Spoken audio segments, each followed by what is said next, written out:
এই নাসিরউদ্দিন পাটোয়ারি। আমার মনে হয় আমার দলের মধ্যে যদি এই ধরনের কথা কেউ বলতো, আমি আমাদের মাননীয় প্রধানমন্ত্রীকে সরাসরি বলতাম, আমি আমাদের পার্টির চেয়ারম্যান জনাব তারেক রহমানকে সরাসরি বলতাম যে এটা আমাদের ইমেজ ক্ষুণ্ণ হচ্ছে, এটা আমাদের ভাবমূর্তি ক্ষুণ্ণ হচ্ছে। বিএনপি একটা উদারপন্থী গণতান্ত্রিক দল, বিএনপি একটা সাধারণ মানুষের দল, মাটি মানুষের দল।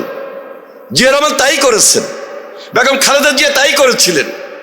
এই দলের কোন মুখপাত্র বা কোন নেতা তার চরিত্রের মধ্যে, তার কথার মধ্যে এই ধরনের কথা থাকবে, বাক্য থাকবে, এটা আমরা অ্যালাউ করতাম না, আমাদের পার্টি অ্যালাউ করতো না, সে যেই হোক।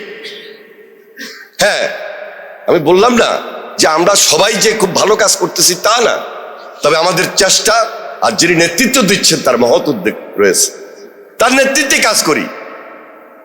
কেউ অন্যায় করব সঙ্গে সঙ্গে তিনি খবর দিচ্ছেন, তিনি সতর্ক করে দিচ্ছেন।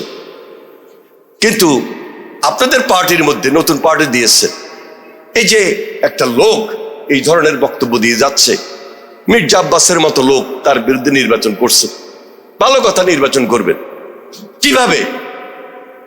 অশালীন, রুচিহীন, অসভ্য ভাষায়, মিথ্যা, বানোয়াট, এবং যেটা সমাজে যায় না, যেটা বাংলাদেশের রাজনীতিতে আওয়ামী লীগের পক্ষে মানাইতো, হাসিনার কথায় মানাইতো, হাসিনার দলের যারা বিভিন্ন আশেপাশের লোকজন ছিল তাদের কথা মানাইতো।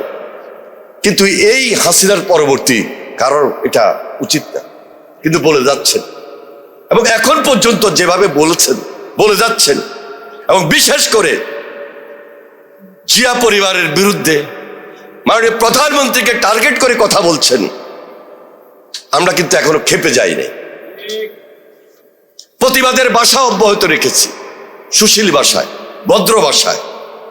কিন্তু আমাদের সংগঠন, আমাদের প্রজন্ম, আমাদের নেতৃত্ব, আমরা যারা ছাত্র রাজনীতি করে এখানে এসেছি, আমরা যদি কয়েকজনে মুখ খুলি, তাহলে এই ইয়াং জেনারেশন, আমি মনে করি আমি তাদের সঙ্গে যেভাবে কাজ করেছি সেই ছাত্র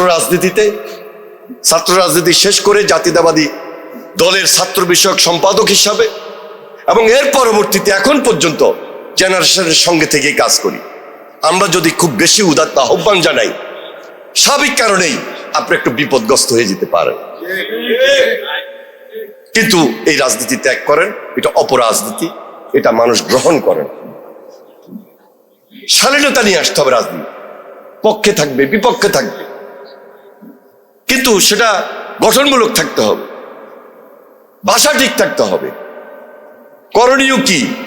সবাই মিলেই তো আমার মনে হয় যদি একটা ঐক্যবদ্ধ জায়গায় আসতে পারি, মত ভিন্ন হতে পারে, পথ ভিন্ন হতে পারে, কিন্তু ঐক্যটা দেশের প্রয়োজনে, আর ঐক্যটা ফ্যাসিস্টের বিরুদ্ধে।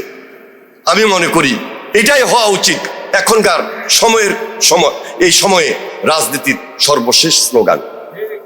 আপনারা যারা আজকে উপস্থিত হয়েছেন, আপনাদের সবাইকে সংগ্রামী সালাম এবং অভিনন্দন জানিয়ে আমি আমার বক্তব্য শেষ করছি। খোদা হাফেজ। বাংলাদেশ জিন্দাবাদ।